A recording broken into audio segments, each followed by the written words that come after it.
I knew something was wrong when Greg came home and didn't so much as give me a kiss before he ran into our bathroom. Obviously, the first thing I did was run after him, knocking on the door after finding it was locked. "Is something wrong, dear? Are you sick?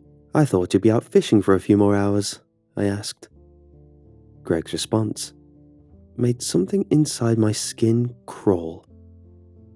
"Everything's all right," I heard his voice respond in a tone far too chipper than the look of sheer panic I saw on his face when he sped past me. "What's for dinner tonight?" What did you catch?" I tested the doorknob, finding it locked. "Oh, I'm sorry. Didn't catch a damn thing." Greg gave the most hollow laugh I've ever heard. "How about you make some of your delicious lasagna? I've got quite the appetite." "Is everything okay in there?" I gave the doorknob another pull, only for Greg to pull it open a few inches and poke his head through. Everything about his expression was wrong. His smile was as wide as it could physically go, but his eyes were filled with terror. "Everything's fine," he said before slamming the door again. I wasn't born yesterday. Something was very wrong, but I chose to get dinner started instead of pursuing the matter further. He looked alright, except for his eyes.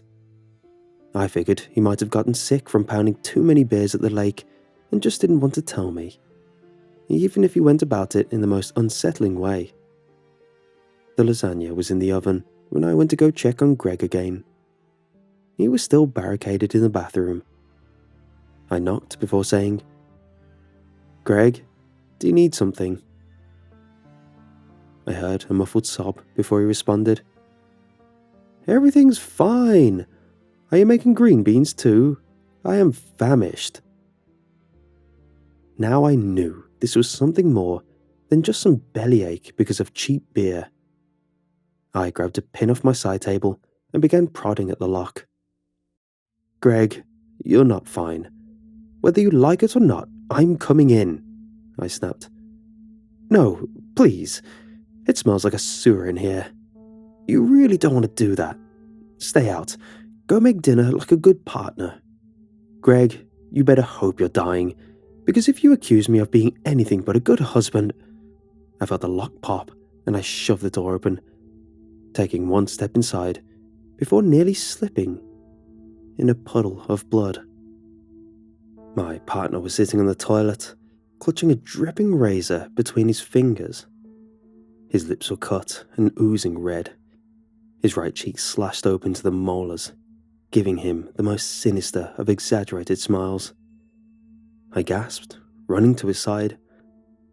"Greg? Jesus Christ, what happened to you?" Greg dropped the razor, and with a distorted scream, he grabbed onto his lower jaw and yanked down to reveal what was inside of his mouth. It looked like some sort of bug. Silvery in color, with spiny, thin legs burrowing right under his teeth. It had gotten a grip onto his tongue, swallowing it down right to the base. Just as I was finally getting a good look, Greg's mouth slammed shut, taking the tip off the 4 fingers that were between his teeth. Tears sprouted at the corners of his eyes as he dropped his hand, cradling his maimed fingers against his chest. "Oh my God, Greg, we gotta take you to the hospital," I said, although I made no attempt to get to the phone. What the hell was that thing inside my husband's mouth? "Dear?" Greg swallowed, his eyes leaking more tears. "Everything is fine. I think the lasagna is burning. How about you go tend to that?" I shook my head. "Is that thing controlling what you say?" Greg nodded before he made this pain gurgle, blood squirting out of his slashed cheek. Whatever that thing was doing inside his mouth, he was in the worst kind of pain. Jesus Christ! I picked the razor off the ground. can you open your mouth? Or does it have control of that too? He shook his head to the negative. Another splurt of blood came from his cheek, and Greg nearly fell off the toilet. It took all my strength to drag Greg into the bedroom. I finally managed to get him on the bed before I held up a finger. "I'll be right back.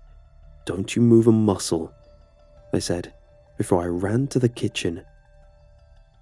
I did take the definitely burned lasagna out of the oven before I grabbed a knife block and a wooden spoon.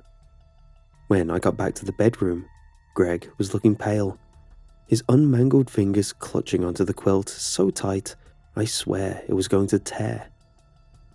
"All right, we got this, dear. We've been through worse, right?" I lied as I set down the knives. "You dick, don't you cut me!" I flinched as Greg screamed at me, bloody spittle landing on my cheek. "And you know Greg would never call me a dick. Do you even know my name?" I said as I started going through my knives. Butcher's knife wouldn't be precise enough. Wasn't going to take the risk of accidentally killing Greg while cutting this little parasite out. "You don't need one. You just need to listen to what I tell you to do." What was worse was hearing this nasty filth coming from Greg's mouth. "And what you need to do is get the hell out of my partner," I snapped before I worked in prying open his mouth. It was harder than you think. I nearly lost my fingers twice before I finally got the spoon in there at an angle to keep it open. The creature inside growled as I picked up a steak knife and began poking at it.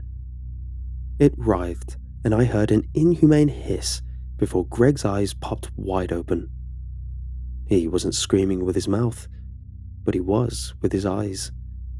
I bit my bottom lip until it bled as I began slicing through the legs it had embodied into his jaw.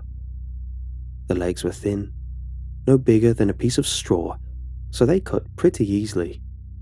I got through all the ones on the right side before the spoon snapped. I jerked my finger back in time to avoid getting my fingers chopped off. Greg chewed up the spoon in his mouth before spitting it into my face. "Go away," he growled. I sat back in my chair, shaking my head. "I'm not leaving until you leave Greg," I said. "Then we're going to be here a long time." When I managed to pry open Greg's mouth again, I discovered that the parasite had regrown its legs, once again inserted in Greg's jaw. He mockingly snickered as I let his mouth close. "All right, first round goes to you, but I'm going to be right back," I said, shaking my finger at him before running into the kitchen.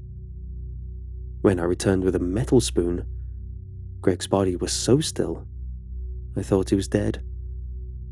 I ran to his side, giving him a shake. His bloodshot eyes popped open, and I felt his hands grab onto my shoulder before I was slammed into the floor. Dazed, I stayed still as Greg pinned me down before roughly kissing me. I felt something slide into my mouth before he got up in a jerky motion. He sat down on the bed and grinned, the parasite poking out of his slashed cheek. The smooth thing inside my mouth wriggled about before I felt my tongue be bitten off. I screamed as my mouth filled with blood, the creature attaching itself to the stub left behind for my tongue. I desperately clawed at my lips, trying to get past my teeth to grab onto the parasite. When I opened my mouth to scream, all that came out was a flood of blood. I passed out as I felt those tiny legs drill into my jaw. It's taken my tongue and mouth. I have no control of it. I feel it squirming around. Greg's gone. He left a note saying he'll be back soon and to have dinner ready for when he gets back. I can feel my body go numb as its control starts to grow. They've taken our tongues, and they're going to take the rest of us too.